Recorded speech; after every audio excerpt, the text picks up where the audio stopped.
Түүний төлөвлөгөө бүтлгүүдэж энэ новш бүрэн бүтэн байна. Энэ нь Володныг сандрахна. Боксчид рингний хол төрч нүд эмэрцэхэд Каши Володны үрийг нь харсан хариу үйлчлийг анзаарна. Болсон бүх зүйл түүний ажил гэдгийг Каши дараа ойлгоно. Каши маш их уурна. Дараа нь шүүгч тулааныг хэвлүүлэх тушаал өгч боксчид тулааны байрлалаа эзэлнэ. Энэ зөөр Володтон өрсөлдөгчөө үнэлж байна. Тэр бодсноос нь намхан байна. Үүнээс гадна тэрний хөл дээрээ илт доглох хажээ. Володтон зүүн гараараа цохиход Каши зайлсхийж амтсангүй. Түүний хамгаалалт сурсан нь өрсөлдөгчийнхөө анхаарлаас мултарсангүй.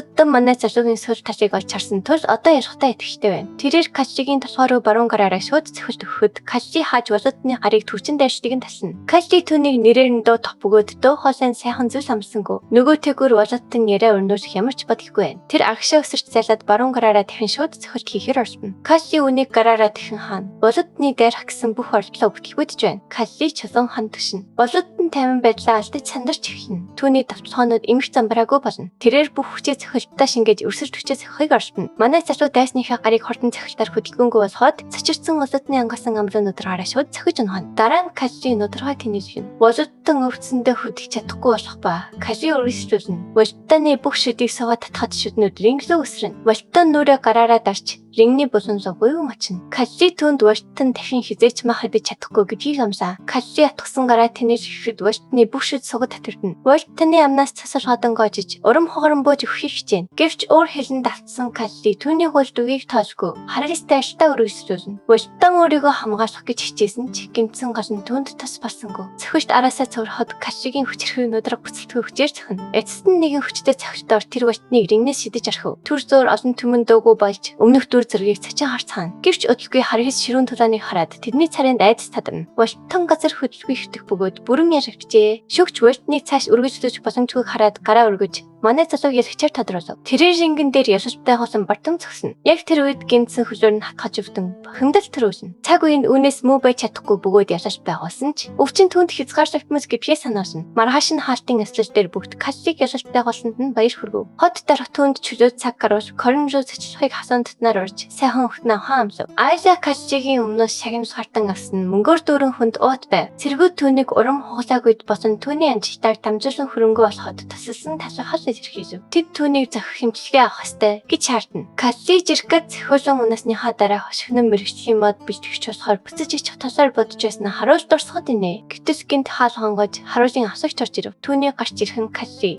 Сивжин хоёрын анхаарлыг татаж тэд гайхан ширтв. Азия өрөг шалхаж түүний хүнд бэлдээгээр уртан аваад түүнийг аль хэдийн хүлээж яснаа дуртав. Тэрээр эхэндээ Кашиг тулаан гясна гэдэгт эргэсдэж байснаа хүлээн зөв. Ах лагч Каши руу хальтаарч түүнийг үнэхээр тулаан зэсхийг асуусан ч айлын сэдвэр ярахаас зайлсхийв. Харин тэрээр ширээн дээр арав. Тэг эвтрээр дүүрэн ууд тавив. Ах лагч энэ санал илүү зүйж байгааг мэдэрч харцаа доошлолов. Тэр яагаад ийм шүүд байгааг асуув. Мөнгө шүүд авах нь түүний хувьд ашигтай наймаа биш гэдгээ ухаарч хамгийн хүчтэй нь гэж итгэсний улмаас жирка дээр бооцоо тавьснаа эргэн бодов. Мангас салгч гэдгээрээ алдартай Каши түүний өрсөлдөгч болно гэдгийг тэр мэдээгүй байв. Хэрэг мэдсэн бол бооцоогоо өрөөр тавих байсан юм. Каши яриг утгагүй сонсч байв. Айла эргэлцэлгүйгээр хороогаа өргөж өөр уу тавьчихыг сэрүүнд төхөө өгөв. Хоёр ууд өмнө нь тавигдаж одоо ширээн дээр нийт хор тэг гэлтэр байлаа. Ах лагч тэр их хөрөнгийг ипхиж ядан ширтв. Айла шидэмгий бөгөөд айдасгүй байж хоцтойны бүх мөнгийг Кашигийн ялгач дээр тавьсан байсныг флашбекээр харуулв. Хатагтай хүлэг баатар түүний хажууд зогсож байхдаа эргэлзэн. Каши гэмтсэн хөлөөсөө бож яжигдахаас айж байгаа эсхийг асуув. Гэвч айлаа өөртөө идэвхтэйгээр тасалдуулж Каши хизээч ялагдахгүй гэдгийг мэдгэв. Биеийн шарахаар дүүрсэн байсан ч тэр ямагт ялалтай хоож байсныг тэр саналаа. Сившивэн айлагийн зэргийг гайхан биширч бас төвшөртэй байдалтай ажиглав. Одоо цагт тэрээр асуугч руу харан ичтэйгээр инээмсэглээд энэ санал түүнийг хангахад хангалтгүй хിവэр байгаа эсхийг асуув. Айлаа мөнгө хангалттай эсхийг асуухад харуулын хасагч эргэлзэж байгаад энэ бол үнэхээр асар их мөнгө гэдгийг хүлээн зөв. Тэр ууднаас хідэн зоос авч энэ нь хангалттай байх болно гэж хэлв. Тэр түүний хариултанд гайхав. Яг тэр мөчид хаалга тошиг чимээ дуурав. Өөрний хүн орохыг зөвшөөрөл хүсч таниж дөө хоолой Кашид мэдчихгээд төшөөлөв. Энэ бол өөр хинч биш, Спайрон байлаа. Манай залуу түүнийг хараад цачиж биеийн байдлыг нь асуув. Спайрон харуулын ахлагч руу эргэж харцгаагаад түүний явуулгыг цаашид анзаарахгүй өнгөрөөхгүй гэдгийг мэдгэв. Корны харуулын асуугчийн хувьд тэрээр зөвхөн Спайроныг дэмжих ёстой байв. Гэсэн хэдий ч энэ нөхцөл байдлын талаар аваххан сонсвол юу болох вэ гэж тэр гайхав. Харуулын асуугч илт сандарч эхлэв. Сивживэн тэдний харилцан гэрэг ажиллаад Спайроныг эсхортны гаралтай болохыг ойлгов. Спайрон нэчтэйгээр инээмсэглэн түүнийг боксчин байхад хитрхи цэнцгэр байна гэж хэлв. Гэмцэн хөлтэй удаан хугацаанд идэвхгүй байсан боксчин хэрхэн дахин өрсөлдөж Ихснийг тэр сонирхож байгаагаа илэрхийлв. Дараа нь тэрээр тэмцээнд оролцохын тулд хурамч нэр ашигласан гэпэдэв. Өөрийгөө жинхэнэ нэр болох Лорен Карина гэж танилцуулаад аваахан Карины тэргүүн гэдгийг тайлбарлав. Хүлэг баатрууд энэ мэдээг сонсоод гайхаж Лорен бас Кариныг үндэслэгч гэр бүлүүдийн нэг болох нэр хүндтэй Карина гэр бүлийн гишүүн гэдгийг ухаарав. Харуулын ахлагч асуудал гарахыг мэдрээд явахын төсөөлжээ. Явхаасаа өмнө тэрээр дараагийн удаа Калли дээр бооцоо тавихаар төлөвлөж даахаа Лорен хэлв. Гэрч хэвэндээ уурсан хിവэр байсан Калли түүний үгийг огт таасангүй. Дараа нь Лорен гүн зэвтэй холбоотой бүх нөхцөл байдлыг тайлбарлан сонсноо. Ажистын толгойч буй сордуудыг олоход тэрээр дэмжлэг үзүүлэхээ шийдэв. Гэвч Жозефийн гэр бүл барааны хауныг өсгөх замаар хариу барьж магадгүй гэж тэр айлаад харуулв. Үл хамаар нь тэрээр тэдний бизнес хэрэгт шууд орцохгүй байхаар шийдэв. Айжа түүний тусламжид талархаж байгаагаа илэрхийлв. Корни дэмжлэгтэйгээр гүн Жозеф Ажистад дахин хор хөнөөс очруулж чадахгүй гэдгийг тэр ухаарав. Лорен дуудахад Калли өрөөний гадаа зогсжээ. Сониуч зан хөдөлж тэр татгшаа ороод шалтгааныг нь асуув. Тэрээр түүний чөлөөтэй ярьж болно гэдгийг амлаж түүний хүч чадал үн цэнийг хүлээн зөвөв. Каллигийн бүх тулааныг үтсэн бөгөөд түүний жинхэнэ борчин гэдгийг мэддэгэ тэр хүлээн зөвөв. Калли баг зэрэг энэний цэвэршин түүнийг цахих бодлого байгаа батлан хийв. Дараа нь Лорен түүнийг айлынхаас хөдөлтөж авах гэж оролцсон ч татгалцсан тухайгаа ярив. Үнийг сонсоод Калли гайхаж түүний санааг асуув. Лорен Каллиг ердөө бараа бүтээгдэхүүн гэж харддаггүй бөгөөд боочлолт түүний ур чадвар өрөвдөж гин гэж үзэж байгаагаа тайлбарлав. Тэр түүнийг сулхахыг хүсжээ. Гэвч Калли танаар хариулаад боолийн статустай байгаадаа сэтгэл хангалуун байдаг гэдгээр хэлв. Учирч бол хэрэгслийг тэр ойлгож байгаа ч түүний амьдрал зөвхөн таарл отгоо чиртэй болдог аж. Калли яагаад эрх чөлөөгөөс илүү тулааныг эрхэмждэг болохыг ойлгох гэж хичээгээд Лорен марив. Манай залуу яригдж амьдрахаас илүү төвчдөж өгсөн дэр гэж үздэгэ тайлбарлав. Лорен түүний шийдвэр төлөвлөлийн гүн гүнзгийг ухаарч дөөгүй ширтв. Энэ удаад Корни дэмжлэгийн ачаар Каллигийн харуулад өмнөхөөс 20 дахин олон болжээ. Эзэнт гүрний нутаг дэсгэж дарах нь тэдэнд олон даваа авчирдаг болохыг айлаа ухаарв. Нэг чинь тэд удахгүй эзэнт гүрний нийслэл хотод хүрэх болно гэдгийг дуртав. Тэрээр очихыг тэсэн ядан өмнөх замаа ширтсээр байв. Тэдгээр нь эцэст нь Македон гисрүүлэг хотод хүрэхэд цаг агаар сайхан байлаа. Сүүлийн орчныг ажиглаж бүх замууд эртний хотыг шиг засагдсан болохыг дуртав. Гинт эзэнт гүрний цэргүүд гарч ирж тэдэнд зориулж хаалга нэгдэв. Хатагтай хүжиг баатар тэднийг хараад гайхав. Калли түүний царайны хөвлийг анзаараад урд өмнө нь тэднийг харж байсан эсхийг асуув. Тэр толгой төхөн өөрийн туршлагаасаа хуваалцав. Айжа түүний хөсөлгөөс өмнө дэрэмжидтэй таарч байснаа тайлбарлав. Тэр үед эзэнт гүрний цэргүүд аян дайнаас буцаж ясан ба тэрээр ас тарч Вангийн замтай огтлолцсноор амиа аварч чаджээ. Ван холбоотой байсныг сонсоод Калли гайхав. Цэргүүд замаа чөлөөж цааш явахыг зөвшөөрөв. Айжа нэг цэрэгт цагтж өгөөд 3 дахь Ван болох Искандерт хүргэж өгөхийг тушаав. Дараа нь тэр Калли руу хандан ирэхэд өрөөнд нь нэрж уулзахыг хүсв. Зорсон газартаа хүрсний дараа Калли хатагтай болон түүний хүлэг баатрууд байшд буй өрөөнд нь очив. Тэр бусдыг нь явуулж зөвхөн Каллиг үлдээ. Санаа зовсондоо түүнийг амар гэж зөвлөсөн ч тэр татгалзав. Харин Ван Искандер удахгүй тэдэнтэй уулзахаар ирэх гэж байгааг тэр мэдвэв. Искандер бол түүний өмнө дурдсан Ван мөн гэдгийг Каллид ойлгомжтой болов. Айжа түүний хүчийг эмчлүүлэхийн тулд тэд ингэж хол газар ирснийг санаалав. Тэрээр Вангийн тушаалыг асуулгүйгээр биелүүлэхийг түн санаалав. Эцэст нь тэр хэрэг өөрт нь ямар нэг зүйл тохиолдвол ямар ч үед хөдөлгөөнгүй чимээгүй байх ёстой гэж анхааруулав. Айжагийн үгс Каллиг түшээ. Энэ чихийнх нь өнөөртхийн талаар бодхоо байж чадахгүй байсан тул тэр түүнээс шууд асуув. Ван ямар нэг хариу хүлээхгүйгээр тусламж санал болгох боломжгүй гэдгийг тэр мэдэж байв. Гэвч тэр дуугүй үлдэж Ван Искандер аш хэдийн нэрсэн гэдгийг мэддэв. Каллиг хүлээхийг хүсэхэд тэр түүний хүнд төлгүй байдал гаргаж яана гэж үзв. Ийм байдлаар авир хан бол түүнийг эмчлүүлэхийн тулд энэ хол газраас ирсэн утгагүй хэрэг болно гэж тэр бодов. Бухимдсандаа тэрээр түүний царин ганц зорилго юу болохыг санаалав. Тэнцэлдэж амьд үлдэхийг анхааруулж хүн түнд анхаарсан хандуулахыг санааж байна. Өөрөө хэлэлгүйгээр тэр өрөөнөөс гарч Калли түүний үйлдэлийг гайх ширэн хоцров. Хэсэг хугацааны дараа ханхүү Искандер орж ирж айлаа түүнийг халуун дотноор өгтөв. Ханхүү түүнийг харсандаа баяртай байгаагаа илэрхийлж ирснийг нь сонсмогц яран ирсэн гэдгээ дурдв. Тэд маш эрт уулзаж байсан ч тэрээр айлаа хизээч мартаагүй гэдгээ хэлв. Тэр үед манай хүү ханхүүг ажиглаад яцхортон гэхээсээ илүү богсчин шиг харагдаж байгааг анзаарав. Ханхүү түүний царайг анзаараад Каллиг санаа зовсон. Тэнийг харагдаж байна гэж бодон бие засах газар орох хэрэгтэй эсхийг хашгинан асуув. Дараа нь айлаа Каллиг ханхүүд танилцуулж ханхүү түүнийг алдартай өгөр алгаж чадварлаг боксчин гэдгийг шууд танив. Ханхүү цэргүүд рүүгээ эргэж хараад ордонд зочдтой зэрвэж танс өхөрт нь авахд шиг зөхөн байгуулахаа зарлав. Өөрийн ирээдүйн эмэгтэй гэж нэрлсэн айлаг ийм бохор газарт байсгаж чадахгүй гэдгээ тэрээр мэдэгдэв. Манай залуу ханхүүгийн өгөнд бүрэн зочирдож ирээдүйн эмэгтэй гэж юу хэлээд байгааг гайхсаар байв. Тэд тансав тэрхтээ ордон руу явах зөөр хатагтай хүжиг баатар эцэст нь Каллид үннийг хэлв. Энэ бас эмчилгээнийх нь хариуд ханхүүтэй байгуулсан тохиролцоо гэж би тэрээр тайлбарлав. Ханхүүтэй анх уулзахдаа тэрээр бүрэн алмаарч түнд дороо дурсан байсан гэж ажийн хүн бүрт хэлв. Хүнтэй хатагтай одоо ханхүүгийн амраг болох юм уу гэж хүснээ зэрэг санаачих юм асуу. Тэрээр үүнийг өөр хин нэгэнтэй урьдчилан ярьсан гэсэд сашуун ирсэн ч Айшаа үүнийг нууц ойлгосон гэж би хүлээн зөв. Хэрэг тэр үүнийг ирж хэлсэн бас тэд эмчилгээнд хизээч зөвшөөрөхгүй байхаасан гэж тэрээр тайлбарлав. Бүх зүйл түүнийг эмзэн хөлөөс хойш тохиолдож байна гэж бодон Кэши өөрийгөө буруутгасаар байв. Тэрээр өөрийн сул дорой байдал энэ нөхцөл байдлыг авч ирсэн хэмээн дотроо зэмлэв. Энэ хооронд ханхүүгийн цэргүүдийн нэгэн түнлүүд хөж ирээд барууны хатагтай нартай уулзахад бэлэн эсхийг нь асуув. Тэрээр үүнийг хожин бодно гэж хэлээд уг асуултыг орхив. Яг одоо ханхүүгийн анхаарч бүхэлд нь харц булаас нь хайртай бүсгүй бол хайрыг төвлөрчээ. Тэрээр Айшагийн гоо үзэсгэлэн авиасыг бишивсэн ч манай боксчин таашаахгүй байгаагаа ноосонгүй. Цочирдсан ч ханхүү хатагтай дүгсэн амжилттай биелүүлэх ёстой байв. Тэрээр хүмүүстэй алдартай бурхан эмчийг авч ирэх хайв ташаа. Өдөргүй эмч одоогоор нэгдүгээр ханхүүтэй хамт баруун урсан байгааг тэрээр оч мэдв. Ордон дугтан анхуу төслөг өдөргүй ихэлж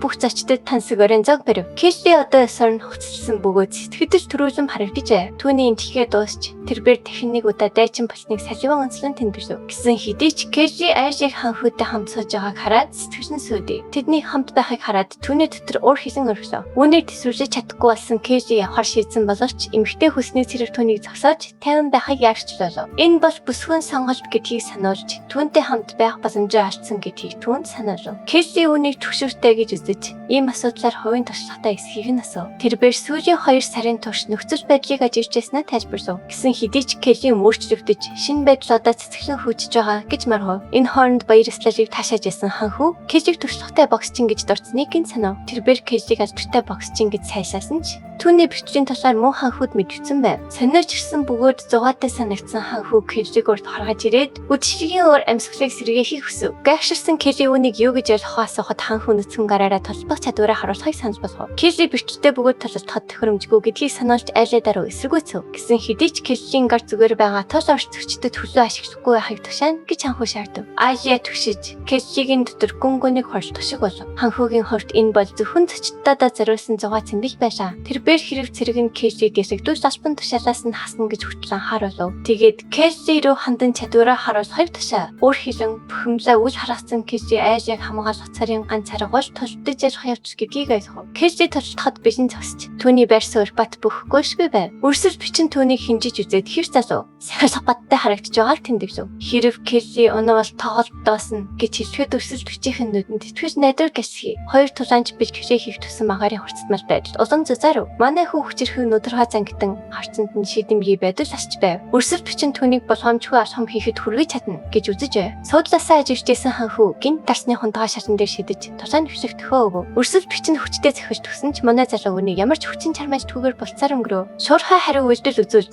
тэрээр эсрэг захиж хийсэн бөгөөд өрсөж бичин гараа хамгаалалтад өргөв. Гэсэн хэдий ч дараагийн боломжоор Кэши цэжлүүн сөнөгч хүчтэй захиж дөвч нүдэрхэн бут нэрх хүчээр буу. Өрсөж бичин хавиргаар өдөртгүйж тэрээр гоён газар өнөж цаашид үргэлжлүүлэх боломжгүй болов. Олон төмөн хэсэг зур чимээгүй болсны эцэст шивнэ болон хуурав. Манай залуу ялгаж байгуулсан зогсож байгаа ч түүний царай хിവэрээ үлдэв. Тэрээр энд тэмдэглэх гэж ирээгүй. Тэр зөвхөн хүч чадлаа батлахыг хүсэж байв. Ханхүү түүний зан авираас ярдыг хүлээж байгаа мэт анхааралтай ажиллав. Гэсэн хэдий ч Кэшигийн хүч чадал энгийн зүйлээс дасан болохыг ойлгож яагаад манай хүүг огор алгачих гэж дууддгийг одоо л ойлгов. Зугаа цэнгэж өндөрснийг зарцахаас өмнө түүний царайнд бодол хийсэн шинж тодроо оролцсон бүх хүмүүст тэрээр талархал илэрхийлв. Суудлаасаа босоод Айшигийн мөрөн дээр гараа тавьж түүнтэй хамт явав. Ордон дээр шин болоход танхимууд чимээгүй байдал татв. Гинт ханхүү Искандер Айшигийн өрөөний гадаа гарч ирсэн бөгөөд түүний алхаа товторгүй нүдэн нархинд манарчжээ. Айши түүнд дургүй болтой гэдгийг ойлгоод түүний царайнд бөхөмдөс үлджээ. Хаалгыг нь тогшиж түүнийг онгойлгохыг хүсээгээд болгоомжилсан харцаар өгдөв. Түүнийг согтуу байгааг анзаарч хэлэх зүйл их байсан ч Кэшигийн имчилгээг бодох нь илүү хүнд байлаа. Кэши цохихын чиглэгийг авч ордноос явах хүртэл ямар нэгэн зүйл тохиолдохыг тэрээр зөвшөөрч чадахгүй. Ханхүү хамтдаа уухыг санаж болгож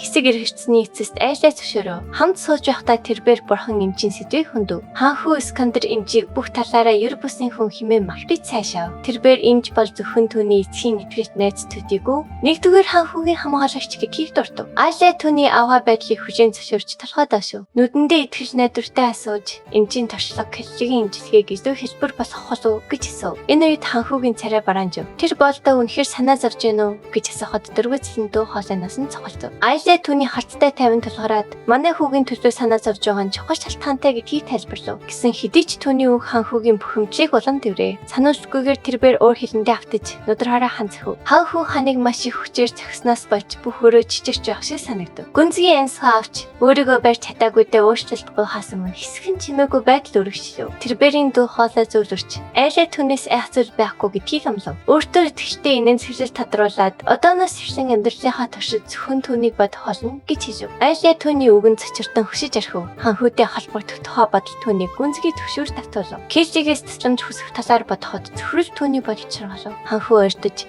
дэрэгдэн байхан дарамттай санагдах үед тэрбээр гинт Каллигийн нэрийг хашгирав. Хэсэг хугацааны дараа манай залуу өрөөнд дайрч орж ирсэн бөгөөд царин ширүүн байв. Эргэж зэлгүйгээр тэрбээр ойролцоох сандлыг шүүрч аваад ханхүүрөө шидэж ухрахад хүргэв. Ханхүүг аялагаас хоолтой хаяг шаардах үед Каллигийн дуу хоолой чанга гоёшгүй байв. Дурсан ч хэсэгт манай хүү Айшэгийн өрөөний гадаа нулимхад 3 дугаар ханхүүд маш их дөрвөлдсөн болохыг харуулсан байдаг. Эхэндээ тэр үнийг үл таамсарч нөгөө тийшээ ирэхийг хүссэн юм. Гэрч гинт Айшэ түүнийг дуудахыг сонсов. Тэрбээр шууд өрөөнд нь гүйж ороход харсан зүйл нь түүнийг цэсийг буцалгав. Ханхүүтэй мөргөж бөхөд Каллигийн уур хилэн ширүүн ассан байв. Тэрбээр сандлаар цохиход хоёулаа газар өнөв. Каллигийн гинтийн халдлагад цэцэрсэн ханхүү түүнийг юу хийж байгаагаа хэлхийг шаардав. Калли үүнийг үл таамсарч эвдэрсэн сандлын хүчийг шүрч аваад түүгээр цөхөв. Тэдний харц толгорч хоёулаа уур хилэн тавтав. Ханхүү яаж зөрчлөн хатагтайг замс хийж гэнэ вэ гэж асуув. Каллигийн дуу хоолой хорц байв. Гэсэн хэдий ч ханхүү түүний үгийг өтөхгүй гэж үзэн үл таамсарлаа. Түүний харц чимээгүй сууж буй айлаа руу шилжив. Үг дугаарчгүйгээр сүргэлдэн хөвшин. Эргэлзэх зүйлгүйгээр ханхүү өөрөө сандлын эвдэрсэн хэсгээс шүрэн авна. Тэр цаашид нэр төрдөө анхаарахаа болжээ. Тэр тосбоход бишэн байна. Каллигийн зогсолтыг ажиглаад тэрбээр гоёрон чивлүүлэн хүчтэй цохино. Гэвч тэр цаашид үйлчлэхийг амжаагүй байтал манай залуу толгойроо нь хүчтэй цохиж амнаас нь цус сацруулна. Цохилтын хүчийг үл харгалзан ханхүү басан хിവэр үлдэж хүчтэй түлхэндүүдийг хан мөргөж унагна. Түүнийг газар нөхцөр Калли ханхүүгийн хүч бодол санснаас нь хамаагүй илүү байгааг ойлгоно. Ханхүү өштэй инэн сэлэх бөгөөд түүний хоолойноос шинээр часан ойлголт мэдэрчнэ. Каллигийн үйлдэлүүд өөрт нь хэрэгтэй бүхнийг ичилсэн гэж тэр хэлнэ. Дараа нь говьсгүй итгэл төсөөр тэрбээр энэ мөчөөс өвсөн Айшэ түүнийг болсныг зарсна. Тулааныг дуусгах хашиг чалуудсан манай залуу дараагийн нүг дээрээ төвлөрнө. Түүний харц ханхүүгийн эрүүлүү буюу өөрийн бай болгосон цэгт төвлөрнө. Эргэлзэх зүйлгүйгээр тэр урагштайраа ханхүүгийн нүүрлүү амьсгалтай хүчтэй цохилт өгнө. Цохилтын хүч түүгээр нэг цочроо үсгэнэ. Гэвч унахын оронд ханхүү Каллигийн гараас чанга татгаж тавихаас татгалцсан. Хоёр эр хоёулаа байр суурьтаа бат зогсож шийдэмгий байдал нь хөдөлгөө бөгөөд тулааныг эцэс хүртэл нүчгэд бижин байна. Ханхүү манай залууг өөрийнх нь дүрм журмыг даахыг шаардаж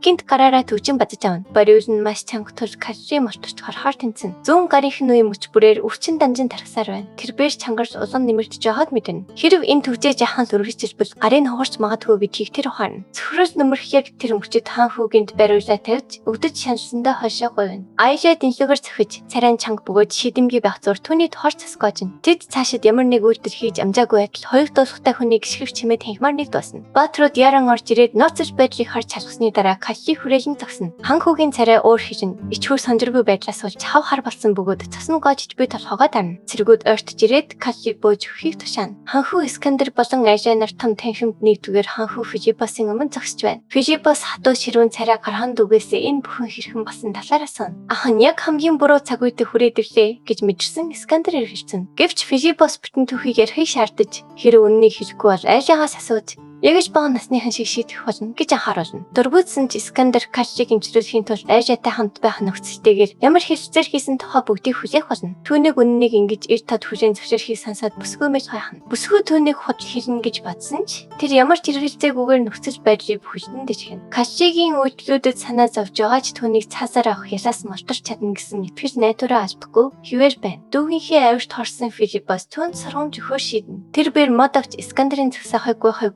зодож эхэлнэ. Ханхүү хизээч ийм хариуцлагагүй байдлаар бие авч явах эсгүй сануулн түүнийг хатууж юмшин. Ямар ч эмэгтэй хүн айд сандрахын зүүн хэрэг гэдгийг онцлон тэмдэглээд Яаж Искандер шөнийн цагаар тэр тусмаас хатуугаар эмэгтэй хүний өрөө рүү орж зүрхэснийг тэр асууна. Ахан түүнийг зэмрэн өргөжлүүлэх зөөр Искандер шийтгэхийг дуугүй төвчин. Фижипас түүнийг шийтгэж дуусаад эзэн хааны нэрийн өмнөөс шүүх хурж болно гэж зарна. Тэр Бэр Кашчиг өөрийнх нь өмнө авчрахыг тушаана. Кашчи ханхугийн өмнө зогсоход Фижипас түүнийг анхааралтай ажиглаж боксчийн эсхийг нь асууна. Кашчи хариуд нь толгой төхнө. Кашчиг бодож яснаас нь өндөр юм гэж Фижипас тэмдэглэнэ. Зэмлэс хүртсэндээ гүнзэж орсон хിവэр байгаа Искандер өөрийгөө чадваргүй гэж нэрлээд Кашчи өөрийг нь ямар ч хүч гаргашгүйгээр ясан хэмээн нөхцөл байдлыг өнгөцгөн харагдаж хойг оршино. Гэвч Филиппос хорц харцаараа түүнийг дуугүй болгоно. Искандер руу эргэж хараад айлаагаас энэ зэвсгүй шаардлага тавьж бурхан минчийн үйлчлэгийг яаж шилж зүрхвэснээ тайлбарлахыг шаардах болно. Филиппос дүүгээ өргөжлүүлэн зэмлэж шин дунд эмэгтэй хүний өрөөрөө холгаасан орсон нь байж боломгүй. Ичхүртэй яг бөгөөд түүний үйлдэлүүд дэндүү гутамжигтай болохыг хэлнэ. Энэ хооронд өөрийн хаанд усаас ирж 3 дугаар хаан хүүтэй сэтгэл зүрхнээсээ хүжээн зөвшөөрөхгүйгээр гэрээ байгуулсан Ажиа мөн нацтай зөрчиж харгасан байна. Филиппос Ажиа руу гараа өргөхөд Кашчигийн уур хилэн бадарч бухимдсандаа гарч ангидна. Нөхцөж байж хэр нацтай болохыг ойлгосон. Ажиа энэ бүхэн эцэстээ түүнийг буруу гэдгийг хүлээн зөвшөөрнө. Дараа нь Филиппос царай нь хатууран манай залуу руу хандаж 3 дугаар хаан хүү рүү дайрсан гэмт хэрэг ямар аимшигтай болохыг сануулна. Хаан хүү Филиппос гэмтэлтэй хүлдээ атлаа. Дүүтэн тосцсон Кашчи ямар их зэрэг зүрхтэй юм бэ гэж гайхна. Кашчиг бодлогоогоор яарч сандарсан үйлдэл хийсэн хэдий ч 3 дугаар ханхүү Аялагийн ирээдүйн нөхөр мөн гэж өөрийгөө зашлах бүрэн эрхтэй гэдгийг тэр хүлээн зөвшөөрнө. Гэсэн хэдий ч энэ асуудал эцэстээ хатагтай болон 3 дугаар ханхүү хоёрын хоорондын асуудал гэдгийг ханхүү онцолно. Кашчи руу хандан хэрв тэр өөрийгөө жинхэнэ дайчин гэж үзэж байгаа бол өөр хариуцлагаасаа эцэс хүртэл цогтгүй бат зогсох ёстой гэдгийг ойлгохыг уриална. Тэр бээр манай залуугаас сүйчийн хүслийг нь асууна. Гэвч хатагтай хамгаалах нь өөрийнх нь өөрийг учир ямар ч харамсах зүйл байхгүй гэж Кашчи шийдэмгийг хэлнэ. Бүгдийн гайхширлыг төрүүлж Филиппос тэрмээрээ Кашчигийн хүчигдсэн орчийг тасална. Тэрбээр боксны зэрэг зүрх үнэнч байдлыг магтаж баатарчиг үйлчлэгийг нь сайшаана. Хатуу хэдий ч сайшаасан харцаар хатагтай өргөж хамгаалж яхахыг манай залууд даасгаж түүнийг хамгаалагч нь байх хүн цэнтэй болохыг нь хүлээн зөвшөөрнө. Дараа нь ханхүү Филиппос хааны хуулийн дагуу тулаан болох бөгөөд ялагдсанаа хүлээн зөвшөөрөх ёстой гэж зарна. Ханхүү тулаан хийхийг тушаахад Кашчи болон ханхүү Искандер хоёулаа Аялагийг өөрийн болохыг хүсэж байна. Тулаан 7 хоногийн дараа болохоор шийдэгдэнэ. Үүний дараа хөөсний цэрэг эмэгтэй Кашчид хандан ханхүү Филиппос өшөөргөө хандтгаараа алдартайж түүний шийдвэр өөрийг нь гайхшрууллаа гэж хэлнэ. Тэрбээр үнтэй санал нийлж байгаа бөгөөд 3 дугаар ханхүү уг сорилтоос тогтож асуугач чагууд мөн гайхаж байна. Тухайн шин өөрт нь нэвгүй санагдаж Аялагийн өрөөг шалгуулахаар нууц цар хүмүүс илгээсэн гэдгийг эмэгтэй баатар хүлээн зөвшөөрнө. Хэрв тэр Кашчигийн оронд байсан бол ханхүүг унгаа зогтох байсан гэж ашигнан гэнэ. Гэнт хэсэг цэргүүд хүрээдэж ирээд Кашчиг ханхүү Искандерыг зохиж унагсан залуу мөн эсхийг асууна.